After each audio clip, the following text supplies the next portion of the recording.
ಸೂರ್ಯಕುಮಾರ್ ಯಾದವ್ ನಮ್ಮ ಸೋಲಿಗೆ ಇಂದೊಂದೇ ಕಾರಣ. ಇಂಡಿಯನ್ ಪ್ರೀಮಿಯರ್ ಲೀಗ್ನ 54ನೇ ಪಂದ್ಯದಲ್ಲಿ ಮುಂಬೈ ಇಂಡಿಯನ್ಸ್ ತಂಡ ಸೋಲನುಭವಿಸಿದೆ. ರಾಯ್ಪುರ್ನಲ್ಲಿ ನಡೆದ ಈ ಪಂದ್ಯದಲ್ಲಿ ಟಾಸ್ ಗೆದ್ದ ಆರ್ಸಿಬಿ ಬೌಲಿಂಗ್ ಆಯ್ದುಕೊಂಡಿದ್ದರು. ಅದರಂತೆ ಮೊದಲು ಬ್ಯಾಟ್ ಮಾಡಿದ ಮುಂಬೈ ಇಂಡಿಯನ್ಸ್ ತಂಡವು 20 ಓವರ್ಗಳಲ್ಲಿ 167 ರನ್ ಕಲೆಹಾಕಿದ್ದರು. ಈ ಗುರಿಯನ್ನು ಆರ್ಸಿಬಿ 20ನೇ ಓವರ್ನ ಕೊನೆಯ ಎಸೆತದಲ್ಲಿ ಚೇಸ್ ಮಾಡಿದ್ದಾರೆ. ಈ ಮೂಲಕ ರಾಯಲ್ ಚಾಲೆಂಜರ್ಸ್ ಬೆಂಗಳೂರು ತಂಡ 2 ವಿಕೆಟ್ಗಳ ರೋಚಕ ಜಯ ಸಾಧಿಸಿದೆ. ಈ ಸೋಲಿನ ಬಳಿಕ ಮಾತನಾಡಿದ ಮುಂಬೈ ಇಂಡಿಯನ್ಸ್ ತಂಡದ ಹಂಗಾಮಿ ನಾಯಕ ಸೂರ್ಯಕುಮಾರ್ ಯಾದವ್, ನಮ್ಮ ಸೋಲಿಗೆ ಬ್ಯಾಟಿಂಗ್ ವಿಭಾಗದ ಹಿನ್ನಡೆಯೇ ಮುಖ್ಯ ಕಾರಣ ಎಂದು ಅಭಿಪ್ರಾಯಪಟ್ಟಿದ್ದಾರೆ. ನಮ್ಮ ಸ್ಕೋರ್ನಲ್ಲಿ 10 ರಿಂದ 15 ರನ್ ಕಡಿಮೆಯಾದವು ಎಂದು ನನಗೆ ಅನ್ನಿಸಿತು.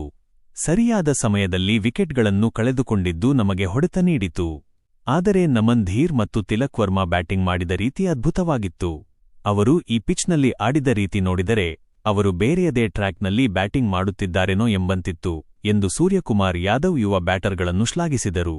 ಇನ್ನು ಪಂದ್ಯದ ಕೊನೆಯ ಓವರ್ನಲ್ಲಿ 15 ರನ್ಗಳನ್ನು ರಕ್ಷಿಸುವ ಜವಾಬ್ದಾರಿಯನ್ನು ಯುವ ಆಲ್ರೌಂಡರ್ ರಾಜ್ ಬಾವಾಗೆ ನೀಡಲಾಗಿತ್ತು. ಈ ಬಗ್ಗೆ ಮಾತನಾಡಿದ ಸೂರ್ಯ, ರಾಜ್ ಕಳೆದ ವರ್ಷದಿಂದ ಮತ್ತು ಈ ಸೀಸನ್ ಪೂರ್ತಿ ಕೊನೆಯ ಓವರ್ಗಳ ಅಭ್ಯಾಸವನ್ನು ಚೆನ್ನಾಗಿ ಮಾಡಿದ್ದಾರೆ. ಅವರು ಈ ವರ್ಷ ಸಂಪೂರ್ಣ ಭಿನ್ನ ಆಟಗಾರನಾಗಿ ಹೊರಹೊಮ್ಮಿದ್ದಾರೆ. ಕೊನೆಯ ಓವರ್ನಲ್ಲಿ ಅವರು ಗೆಲುವಿನ ಹತ್ತಿರ ತಂದಿದ್ದರು. ಅವರ ಶ್ರಮದ ಬಗ್ಗೆ ನಮಗೆ ಹೆಮ್ಮೆಯಿದೆ ಎಂದರು.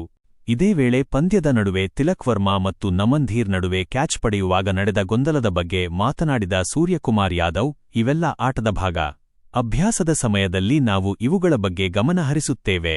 ಆದರೆ ಅಂತಿಮವಾಗಿ ತಿಲಕ್ ಆ ಅದ್ಭುತ ಕ್ಯಾಚ್ ಹಿಡಿದ ರೀತಿ ಅವರ ವಿಶೇಷತೆಯನ್ನು ತೋರಿಸುತ್ತದೆ ಮೆಚ್ಚುಗೆ ವ್ಯಕ್ತಪಡಿಸಿದರು. ಅಂಕಪಟ್ಟಿಯ ಕೊನೆಯ ಸ್ಥಾನದಲ್ಲಿರುವುದು ಮುಂಬೈ ಇಂಡಿಯನ್ಸ್ ತಂಡಕ್ಕೆ ಹೊಸ ಅನುಭವ ಮತ್ತು ನುಂಗಲಾರದ ತುತ್ತಾಗಿದೆ. ಈ ಬಗ್ಗೆ ಬೇಸರ ವ್ಯಕ್ತಪಡಿಸಿದ ಸೂರ್ಯಕುಮಾರ್, ನಾವು ಈ ಸ್ಥಾನದಲ್ಲಿ ಇರಲು ಬಯಸುವುದಿಲ್ಲ. ಇದು ಜೀರ್ಣಿಸಿಕೊಳ್ಳಲು ಕಷ್ಟವಾದ ವಿಷಯ. ಆದರೆ ಈ ಸೀಸನ್ ನಮಗೆ ಸಾಕಷ್ಟು ಪಾಠಗಳನ್ನು ಕಲಿಸಿದೆ.